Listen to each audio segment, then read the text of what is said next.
ಇವತ್ತು ಸಮ್ಮರ್ ಸೀಸನ್ಗೆ ಹೇಳಿ ಮಾಡಿಸಿದಂತಹ ಒಂದು ಬ್ರೇಕ್ಫಾಸ್ಟ್ ಮಾಡೋಣ. ಅಥವಾ ಬ್ರೇಕ್ಫಾಸ್ಟ್ ಆಗ್ತದೆ, ಇದು ಸಂಜೆ ಈವ್ನಿಂಗ್ ಟೀ ಟೈಮ್ಗೆ ಸಹ ಆಗ್ತದೆ. ಹಾಗಿರುವಾಗ ಈ ಮುಳ್ಳು ಸೌತೆಯನ್ನು ಬಳಸಿ ಮಾಡಿದಂತಹ ಗುಳಿಯಪ್ಪ, ಅದು ತೆಂಗಿನ ಎಣ್ಣೆಯಲ್ಲಿ ಮಾಡಿದಂತಹದ್ದು, ಬಹಳ ರುಚಿಕರವಾಗಿ ಬರ್ತದೆ ಮತ್ತು ಹೆಲ್ದಿಯೂ ಹೌದು. ಏನು ಅಡಿಗೆ ಸೋಡಾ ಏನು ಬಳಸದೆ ಮಾಡುವ ಈ ಒಂದು ರುಚಿಕರವಾದ ಗುಳಿಯಪ್ಪವನ್ನು ಹೇಗೆ ಮಾಡುವುದನ್ನು ನೋಡುವ ಮೊದಲು ಯಾರೆಲ್ಲ ನನ್ನ ಚಾನಲನ್ನು ನೋಡ್ತಿದ್ದೀರಿ, ಯಾರೆಲ್ಲ ಇನ್ನೂ ಸಬ್ಸ್ಕ್ರೈಬ್ ಮಾಡಿಲ್ಲ, ದಯವಿಟ್ಟು ಸಬ್ಸ್ಕ್ರೈಬ್ ಮಾಡಿ ಸಪೋರ್ಟ್ ಮಾಡಿ ಅಂತ ಹೇಳುತ್ತಾ ಬನ್ನಿ ಈ ಮುಳ್ಳು ಸೌತೆಯ ಗುಳಿಯಪ್ಪವನ್ನು ಹೇಗೆ ಮಾಡುವುದನ್ನು ನೋಡೋಣ. ನಮಸ್ತೆ ಮಿತ್ರರೇ, ಇವತ್ತು ಈ ಒಂದು ಸಣ್ಣ ತುಂಡು ನನ್ನ ಹತ್ರ ಈ ಮುಳ್ಳು ಸೌತೆ ಉಂಟು. ಅದನ್ನು ಉಪಯೋಗಿಸಿ ಸಂಜೆಗೆ ಒಂದು ಗುಳಿಯಪ್ಪ ಮಾಡುವ. ಅದಕ್ಕೆ ನಾನೊಂದು 2 ಗಂಟೆಗಳ ಮೊದಲು ಅಕ್ಕಿಯನ್ನು ನೆನೆ ಹಾಕಿದ್ದೇನೆ. ಇದು ದೋಸೆ ಅಕ್ಕಿ, ಯಾವ ಅಕ್ಕಿ ಸಹ ಆಗ್ತದೆ ನಿಮ್ಮದು.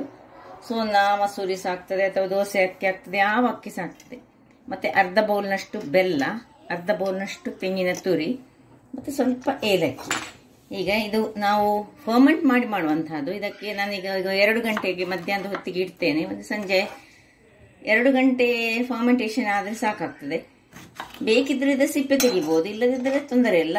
ಇದರದ್ದು ಸ್ವಲ್ಪ ಈಗ ನಾವು ಗ್ರೇಟ್ ಮಾಡ್ಕೊಳ್ಳೋಣ. ಗ್ರೇಟ್ ಮಾಡಿಕೊಂಡು ನೋಡಿ, ಹೀಗೆ ನಾನು ನಿಮಗೆ ತೋರಿಸ್ತೇನೆ. ಸಣ್ಣದಾಗಿ ಗ್ರೇಟ್ ಆಗಬೇಕು ಇದು. ವೀಕ್ಷಕರೇ, ಇಲ್ಲಿ ಇಷ್ಟನ್ನು ತುರಿದುಕೊಂಡೆ ನೋಡಿ. ಇದರಲ್ಲಿ ಈಗ ಎಷ್ಟು ನೀರು ಇದು ಸ್ವಲ್ಪ ಮುಳ್ಳು ಸೌತೆಗೆ ಇದನ್ನು ಜುಕುನಿ ಅಂತ ಇಲ್ಲಿ ಕರೀತಾರೆ. ಅದರಿಂದಾಗಿ ಇದರಲ್ಲಿ ನಾನು ಇದರ ಸಿಪ್ಪೆ ತೆಗಿಲಿಲ್ಲ. ಸಿಪ್ಪೆ ನೀವು ನಮ್ಮ ಊರಿದ್ದಾದ್ರೆ ಸ್ವಲ್ಪ ಸಿಪ್ಪೆ ತೆಗೆದು ದೊಡ್ಡ ಗರ್ಬೀಜ ಟೈಪಲ್ಲಿ ಸಿಗ್ತದಲ್ಲ, ಅದರಲ್ಲಿ ಮಾಡಿದರೆ ತುಂಬ ಒಳ್ಳೆಯದು ಈ ಒಂದು ಗುಳಿಯಪ್ಪವನ್ನು. ಈಗ ಇದರಲ್ಲಿ ಇಷ್ಟು ನೀರು ಬಂದಿದೆ. ಈ ನೀರನ್ನು ನಾನೇನು ಮಾಡ್ತೇನೆ ಹೇಳಿದರೆ ನೋಡಿ, ಇಲ್ಲಿ ಒಂದು ಪ್ಯಾನಲ್ಲಿ ಸ್ವಲ್ಪ ಇದನ್ನು ತೆಗೆದುಕೊಳ್ತೇನೆ, ಒಳ್ಳೆ ಹಿಂಡಿಕೊಳ್ತೇನೆ. ಎಷ್ಟು ಹಿಂಡ್ಲಿಕ್ಕೆ ಆಗ್ತದೆ ಅಷ್ಟು ಹಿಂಡಿಕೊಂಡು ನೋಡಿ ನೀರು ತೆಗೆದುಕೊಳ್ಳೋಣ. ನೀರು ತೆಗೆದು ನಾನು ಗ್ಯಾಸ್ ಆನ್ ಮಾಡಿ ಇದರಲ್ಲಿ ಬೆಲ್ಲವನ್ನು ಹಾಕೊಳ್ತೇನೆ. ನೋಡಿ ಇಷ್ಟು ನೀರು. ಈಗ ಇದನ್ನು ಸೈಡಿಗೆ ಇಟ್ಟು ಇಲ್ಲಿ ಈ ಬೆಲ್ಲವನ್ನು ಇದಕ್ಕೆ ಹಾಕೊಳ್ತಿದ್ದೇನೆ. ಬೆಲ್ಲವನ್ನು ಇದರಲ್ಲಿ ಸ್ವಲ್ಪ ಒಂದು ಸಣ್ಣ ಎಳೆಯಷ್ಟು, ಅಂದರೆ ಎಳೆ ಬೇಡ, ನಮಗೆ ಕರಗಿಸಿಕೊಳ್ತಿದ್ದೇನೆ ನಾನು ಬೆಲ್ಲ. ಗ್ಯಾಸ್ ಆನ್ ಮಾಡಿಕೊಂಡು, ಅಂದರೆ ಯಾವ ನೀರಿನಲ್ಲಿ, ಮುಳ್ಳು ಸೌತೆಯ ನೀರಲ್ಲೇ ಇದನ್ನು ಕಲರಿಸಿಕೊಂಡು, ಒಂದು ಎಳೆ ಪಾಕೆಲ್ಲ ಏನು ಬೇಡ, ಜಸ್ಟ್ ಇದು ನೀರಾದರೆ ಸಾಕು. ಇದರಲ್ಲಿ ನೋಡಿ ಬೆಲ್ಲ ಒಳ್ಳೆ ನೀರಾಗ್ತಾ ಉಂಟು. ಇದು ನೀರಾದದನ್ನು ತುಂಬ ಏನು ಪಾಕ ಇಲ್ಲ ಹೇಳಿದೆ ಮೊದಲೇ. ನೋಡಿ ಇಷ್ಟಾಗುವಾಗ ಇದನ್ನು ಆಫ್ ಮಾಡಿಕೊಂಡು ನಾನು ತಣ್ಣಗಾಗ್ಲಿಕ್ಕೆ ಈಗ ನಾನು ಬಿಡ್ತಾ ಇದ್ದೇನೆ. ನೋಡಿ ಇಷ್ಟು ಸಾಕು, ನೀರಾದರೆ ಸಾಕು. ಇದು ಬೆಲ್ಲ ನೀರಾಗಿ ಒಂದು ಕುದಿ ಬರಬೇಕಷ್ಟೇ, ಜಸ್ಟ್ ಒಂದು ಕುದಿ.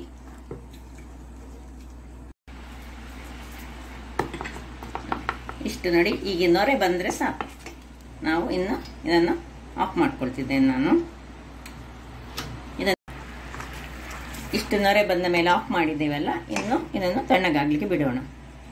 ಮಿತ್ರರೇ ನೋಡಿ, ಇದೀಗ ತಣ್ಣಗಾಗಿದೆ. ಇದು ಹೀಗೆ ಇರಲಿ. ಈಗ ಒಂದು ಮಿಕ್ಸಿ ಜಾರನ್ನು ತೆಗೆದುಕೊಳ್ಳೋಣ. ಮಿಕ್ಸಿ ಜಾರ್ನಲ್ಲಿ ನಾವು ಮೊದಲಿಗೆ ನಾನು ನೋಡಿ 1 ಹಿಡಿಯಷ್ಟು ಅವಲಕ್ಕಿಯನ್ನು ಇದು ನಾನು ನೀರಿನಲ್ಲಿ ಹಾಕಿಟ್ಟುಕೊಂಡಿದ್ದೇನೆ. ನೀವು ಬೇಕಿದ್ರೆ ತೆಳುವ ಅವಲಕ್ಕಿ ಆದರೆ ಆಗಾಗಲೇ ಹೀಗೆ ಹಾಕ್ಕೊಳ್ಬೋದು. ಸೊ 1 ಹಿಡಿಯಷ್ಟು ಅವಲಕ್ಕಿ ನೀರಿನಲ್ಲಿ ತೊಳೆದು ಹಾಕಿದಂಥದ್ದು. ಮತ್ತು ನಾನು 1 ಲೋಟದಷ್ಟು ಅಕ್ಕಿಯನ್ನು, ಸಣ್ಣ ಲೋಟ ಆದರೆ 2 ಲೋಟ ಹೇಳ್ಬೋದು ನಾವು, ಅಕ್ಕಿಯನ್ನು ನೆನೆ ಹಾಕಿದ್ದೇನೆ. ಇದನ್ನು ಇದಕ್ಕೆ ಹಾಕ್ಕೊಳ್ತಿದ್ದೇನೆ. ಇನ್ನು ಇದಕ್ಕೆ ನಾನು ಈಗಲೇ ಈ ತುರಿದಿಟ್ಟುಕೊಂಡದನ್ನು ಹಾಕೊಳ್ಳೋದಿಲ್ಲ, ಮತ್ತೆ ಹಾಕೊಳ್ಳಿಕ್ಕೆ ಅದು. ಅದರಿಂದಾಗಿ ಈಗ ಈ ಬೆಲ್ಲದ ನೀರನ್ನು ಇದಕ್ಕೆ ಸೇರಿಸ್ಕೊಳ್ತಿದ್ದೇನೆ. ಇದಕ್ಕೆ ಸ್ವಲ್ಪ ಇನ್ನು ನೀರನ್ನು ಹಾಕೊಂಡು, ಇನ್ನು ತೆಂಗಿನ ತುರಿಯನ್ನು ಸಹ ಇದಕ್ಕೆ ಹಾಕೊಳ್ತಿದ್ದೇನೆ. ಸ್ವಲ್ಪ ಗಟ್ಟಿಯಾಗಿ, ಅಂದರೆ ತುಂಬ ನೀರಾಗಿ ಅಲ್ಲ, ಹದಾದಲ್ಲಿ ನಾವು ಇದನ್ನು ಸ್ವಲ್ಪ ನೀರು ಸಹ ಹಾಕೊಂಡು ಗ್ರೈಂಡ್ ಮಾಡಿ ತರ್ತೇನೆ. ಮಿತ್ರರೇ ಇಲ್ಲಿ ನೋಡಿ, ಇದು ಗ್ರೈಂಡ್ ಆಗಿ ತಂದೆ ನಾನು. ನೋಡಿ ಹೀಗೆ ತುಂಬ ಫೈನ್ ಪೇಸ್ಟ್ ಆಗಬಾರ್ದು, ಸ್ವಲ್ಪ ಕಸಕಸ ಆಗಿರಬೇಕು. ಈಗ ಇದನ್ನು ಅದಕ್ಕೊಂದು ಪಾತ್ರೆಗೆ ಶಿಫ್ಟ್ ಮಾಡ್ಕೊಳ್ಳೋಣ.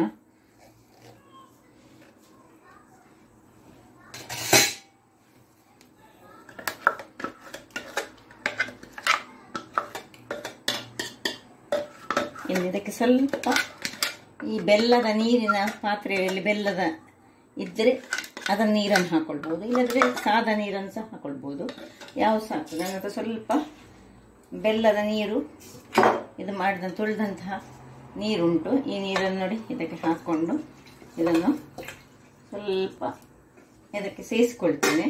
ತುಂಬ ನೀರು ಸಾಕಬಾರ್ದು, ತುಂಬ ದಪ್ಪ ಸಾಕಬಾರ್ದು, ಆ ರೀತಿಯಲ್ಲಿ ನಮಗೆ ಹಿಟ್ಟು ಬೇಕು.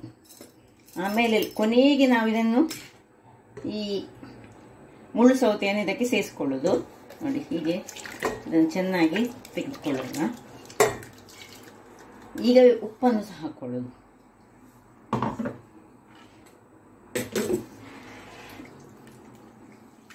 ನೋಡಿ, ಏಲಕ್ಕಿಯನ್ನು ಗುದ್ದಿಕೊಂಡು ಹಾಕೊಳ್ತಿದ್ದೇನೆ. ನೀವು ಬೇರೆ ಪುಡಿ ಏಲಕ್ಕಿಯನ್ನು ಸಹ ಹಾಕ್ಕೊಳ್ಬೋದು. ಸ್ವಲ್ಪ ಉಪ್ಪು, ರುಚಿಗೆ ತಕ್ಕಷ್ಟು ಉಪ್ಪು,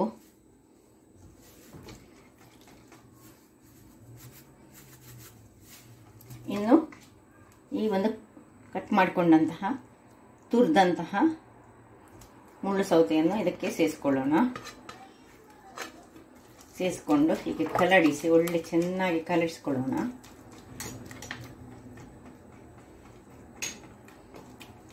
ನೋಡಿ, ಇಷ್ಟು ದಪ್ಪಕ್ಕೆ ಬೇಕು ನಮಗೀಗ. ಈಗ ಇದನ್ನು ಮುಚ್ಚಿಟ್ಟುಕೊಂಡು ಒಂದು 2 ಗಂಟೆಗಳ ಕಾಲ ನಾವು ನೋಡಿ ಹೀಗೆ ಬರ್ತದೆ. ತುಂಬ ತೆಳು ಸಾಕಬಾರ್ದು, ತುಂಬ ದಪ್ಪ ಸಾಕಬಾರ್ದು. 2 ಗಂಟೆಗಳ ನಂತರ ಗುಳಿಯಪ್ಪವಾಗಿ ನಾವು ಹೊಯ್ಕೊಳ್ಳೋದು. ಅದು ಎಣ್ಣೆಯಲ್ಲಿ ಅಥವಾ ತುಪ್ಪದಲ್ಲಿ ನೋಡಿ ನಾನು ಹೇಳ್ತೇನೆ ನಿಮಗೆ ಹೇಗೆ ಹೇಳಿ. ಮುಚ್ಚಳ ಮುಚ್ಚಿ ಇನ್ನು ನಮ್ಮ ಕೆಲಸ 2 ಗಂಟೆಯ ನಂತರ ಅಥವಾ 3 ಗಂಟೆ ಇಟ್ಕೊಳ್ಬೋದು. ವೀಕ್ಷಕರೇ, ಏನೇ ನೋಡಿ 2 ಗಂಟೆಗಳ ಬಳಿಕ ಹೇಗೆ ಆಗಿದೆ ನೋಡಿ. ಈಗ ಇದನ್ನು ನಾವು ನೋಡಿ, ಪರಿಮಳ ಸೂಪರ್ ಆಗಿ ಉಂಟು. ಇದರದ್ದು ಇಡ್ಲಿ ಸಹ ಮಾಡ್ಬೋದು. ನಾವು ಹೆಚ್ಚಾಗಿ ಕರಾವಳಿಗರ ಇಡ್ಲಿ ಸಹ ಮಾಡ್ತೇವೆ. ಇದರದ್ದು ಬಹಳ ಸೂಪರ್ ಆಗಿ ಬರ್ತದೆ ನೋಡಿ. ಹೇಗೆ ಉಬ್ಬಿ ಬಂದಿದೆ. 2 ಗಂಟೆ ಸಾಕಾಗ್ತದೆ. ಅಥವಾ ನೀವು ರಾತ್ರಿ ಮಾಡಿಟ್ಟು ಸಹ ಮಾಡಿದರೆ ಸಹ ಚೆನ್ನಾಗಿ ಬರ್ತದೆ. ಇಲ್ಲಿಗೆ ಉಪ್ಪು ಎಲ್ಲ ಚೆಕ್ ಮಾಡ್ಕೊಳ್ಳೋಣ. ಉಪ್ಪೆಲ್ಲ ಸರಿ ಇರದಿದ್ದರೆ ಸ್ವಲ್ಪ ಉಪ್ಪನ್ನು ಹಾಕ್ಕೊಳ್ಬೋದು. ಚಪ್ಪೆ ಉಂಟು, ಸ್ವಲ್ಪ ಉಪ್ಪನ್ನು ಹಾಕ್ಕೊಳ್ತಿದ್ದೇನೆ. ಸ್ವೀಟ್ ನಿಮಗೆ ಬೇಕಿದೆ ಸ್ವೀಟ್ ಮಾಡ್ಬೋದು, ಇಲ್ಲದಿದ್ದರೆ ಖಾರದಲ್ಲಿ ನಾವು ಕಾಯಿ ಮೆಣಸನ್ನು ಹಾಕಿ ಸಹ ಮಾಡ್ಬೋದು. ಈ ಬೆಲ್ಲದ ಬದಲು ಕಾಯಿ ಮೆಣಸು ಸ್ವಲ್ಪ ಜೀರ ಹಾಕಿ ಮಾಡಿದರೆ ಸಹ ಒಳ್ಳೆಯದಾಗ್ತದೆ. ಅಥವಾ ಹೀಗೆ ಸಹ ಮಾಡ್ಬೋದು. ಅಥವಾ ಒಳ್ಳೆ ಮೆಣಸು ಒಂದು 4 ಹಾಕಿದರೆ ಸಹ ಇದರಲ್ಲಿ ಒಳ್ಳೆ ಆಗ್ತದೆ. ಈಗ ನಾನು ಸ್ವಲ್ಪ ಇದಕ್ಕೆ ಕೊನೆಯಲ್ಲಿ ಒಳ್ಳೆ ಮೆಣಸಿನ ಒಂಚೂರು ಪುಡಿಯನ್ನು ಹೀಗೆ ಇದರಲ್ಲಿ ಹಾಕೊಳ್ಳೋದು ಸಾರಿ. ಇಷ್ಟೇ, ಇಷ್ಟು ಪುಡಿಯನ್ನು ಸ್ವಲ್ಪ ಹಾಕ್ಕೊಂಡೆ. ಸ್ವಲ್ಪ ಹೆಚ್ಚು ಸಹ ಹಾಕ್ಬೋದು, ಅಥವಾ ಇಡೀ ಹಾಕಿದರೆ ಸಹ ಆಗ್ತದೆ. ಇದನ್ನು ಇಲ್ಲಿ ಒಲೆಯಲ್ಲಿ ನೋಡಿ ನಾನು ಬಿಸಿ ಆಗಲಿಕ್ಕೆ ಇಟ್ಟಿದ್ದೇನೆ. ಹದಾದಲ್ಲಿ ಇದು ಬಿಸಿ ಆಗುವಾಗ ಒಳ್ಳೆ ಎಣ್ಣೆಯನ್ನು ಹಾಕೊಳ್ಳೋಣ.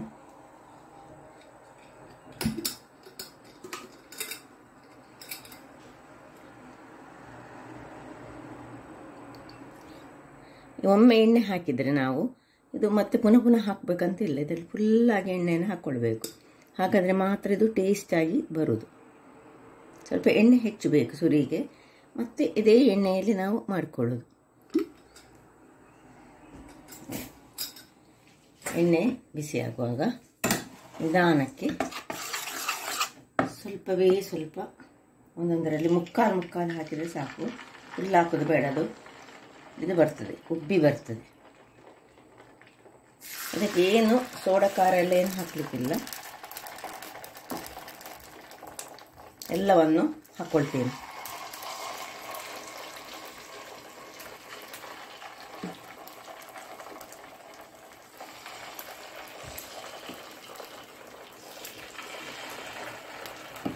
ಇದು ದೊಡ್ಡದಾದ ಒಂದು ನಮ್ಮದು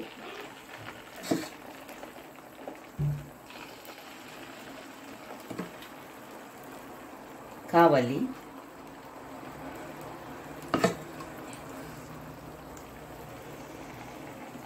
ಒಲೆಯಲ್ಲೆಲ್ಲ ಅದನ್ನು ಮಾಡಿದರೆ, ಊರಿನಲ್ಲೆಲ್ಲ ಒಲೆಯಲ್ಲಿ ಮಾಡ್ತಾರೆ, ಬಹಳ ಚೆನ್ನಾಗಿ ಬರ್ತದೆ. ಇನ್ನು ಇದರದ್ದು ಮುಚ್ಚಳವನ್ನು ಮುಚ್ಚಿ 1 ನಿಮಿಷ ಮುಚ್ಚಿಕೊಳ್ಳೋಣ. 1 ನಿಮಿಷಗಳ ಬಳಿಕ ಇಲ್ಲಿ ನೋಡಿ ಮುಚ್ಚಳ ತೆಗೆದುಕೊಂಡಿದ್ದೇನೆ ನಾನು. ಹೇಗೆ ಕಾಯ್ತಾ ಉಂಟು ನೋಡಿ, ಹಾಗೆ ಕಾಯಿಲೆ ಅದು ಕಾಯ್ದು ಉಬ್ಬಿದೆ, ಅದರಷ್ಟಕ್ಕೆ ಉಬ್ಬಿ ಬಂದಿದೆ. ನಾವು ಸೋಡಾ ಖಾರ ಏನು ಹಾಕಲಿಕ್ಕೆ ಇಲ್ಲ. ಮತ್ತು ನಿಧಾನಕ್ಕೆ ನಾವು ಒಣೆ ಸರಿ ಕಾದ ಮೇಲೆ ಅದನ್ನು ಅಡಿಮೇಲೆ ಮಾಡೋದು. ಕಾಯಲಿಕ್ಕೆ ನನಗೆ ಸ್ವಲ್ಪ ಅದಕ್ಕೆ ಹೊತ್ತು ತಾಗ್ತದೆ. ವೀಕ್ಷಕರೇ, ಇಲ್ಲಿ ನೋಡಿ ಆಗ್ತಾ ಬಂತು. ಈಗ ಇದನ್ನು ಅಡಿಮೇಲೆ ಮಾಡ್ಕೊಳ್ಳೋಣ ನಾವು. ಒಂದೊಂದಾಗಿ ಹೀಗೆ ನಡೆಸ್ತೀವಿ. ಎದ್ದೇ ಬರ್ತದೆ. ಕಲರ್ ಇದ್ರದ್ದು ಮಾತ್ರ ಸ್ವಲ್ಪ ಬ್ರೌನಿಶ್ ಬರ್ತದೆ. ಅದರಿಂದಾಗಿ ತೊಂದರೆ ಇಲ್ಲ, ಒಳ್ಳೆ ಕ್ರಿಸ್ಪಿಯಾಗಿ ಬರ್ತದೆ. ನನಗೆ ಅಡಿಮೇಲೆ ಮಾಡ್ತೇನೆ. ಎಲ್ಲವನ್ನು ಹೀಗೆ ಒಂದೊಂದಾಗಿ ಅಡಿಮೇಲೆ ಮಾಡ್ಕೊಳ್ಳೋಣ.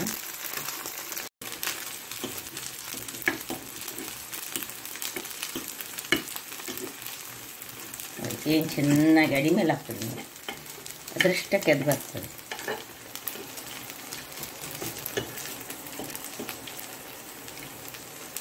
ಬಹಳ ರುಚಿಕರವಾಗಿ ಬರುವಂತಹದ್ದು ಇದು.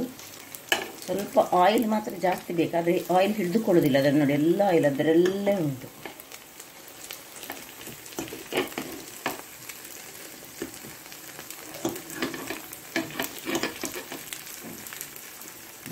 ಹೀಗೆ ಇದು ಇನ್ನೊಂದು ಬಾಕಿ ಉಂಟು ಇಲ್ಲಿ ನೋಡಿ.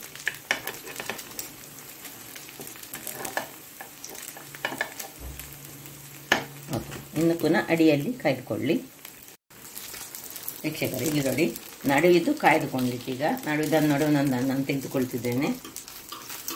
ಈ ಗ್ಯಾಸ್ ಒಲೆಯಲ್ಲಿ ಆದರೆ ಹೀಗೆ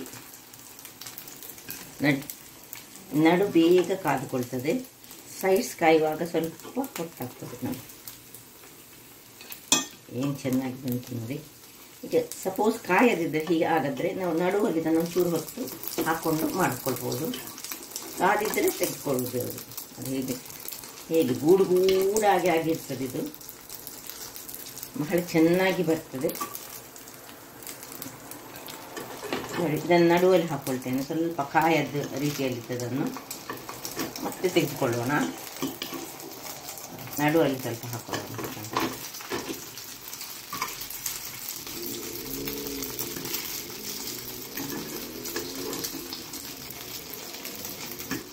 ಸ್ವಲ್ಪ ಇದಕ್ಕೆ ಗ್ಯಾಸ್ ಹೇಗಿರ್ಬೇಕು ಹೇಳಿದರೆ, ಒಳ್ಳೆ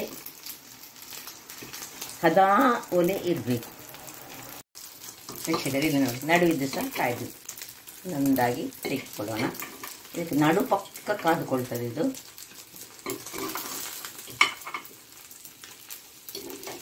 ಎಲ್ಲವೂ ರೆಡಿಯಾಗಿದೆ. ಅದೇ ರೀತಿ ಅದೇ ಎಣ್ಣೆಯಲ್ಲಿ ಇನ್ನು ಪುನಃ ನಾವು ಒಂದೊಂದಾಗಿ ಒಂದೊಂದು ಚಮಚದಷ್ಟು ಹಾಕೊಳ್ಳೋದು. ಮುಕ್ಕಾಲು ಹಾಕ್ಕೊಳ್ಬೇಕು, ಯಾಕಂದರೆ ಅದು ಉಬ್ಬಿಬಾರ್ದಿಂದಾಗಿ. ಎಲ್ಲವನ್ನು ಹಾಕ್ಕೊಂಡು ಎರಡನೇ ಸೆಟ್ಟನ್ನು ನಾನು ನಿಮಗೆ ತೋರಿಸ್ತೇನೆ ನೋಡಿ. ಎಲ್ಲ ಹಾಕ್ಕೊಂಡೆ. ತುರಿಗಿದ್ರದ ಮುಚ್ಚಳ ಮುಚ್ಚಬಾರ್ದು. ಚೂರು ಉಬ್ಬಿ ಬಂದ ಮೇಲೆ 1 ನಿಮಿಷಗಳ ಕಾಲ ಮಾತ್ರ ಮುಚ್ಚಳ ಮುಚ್ಚಬೇಕು. ಆಗ ಅದು ಒಳ್ಳೆ ಹೀಗೆ ಮೇಲಕ್ಕೆ ಬರ್ತದೆ. ವೀಕ್ಷಕರೇ, ಇಲ್ಲಿ ನೋಡಿ, ಎರಡನೇದು ಸಹ ರೆಡಿ ಆಯಿತು.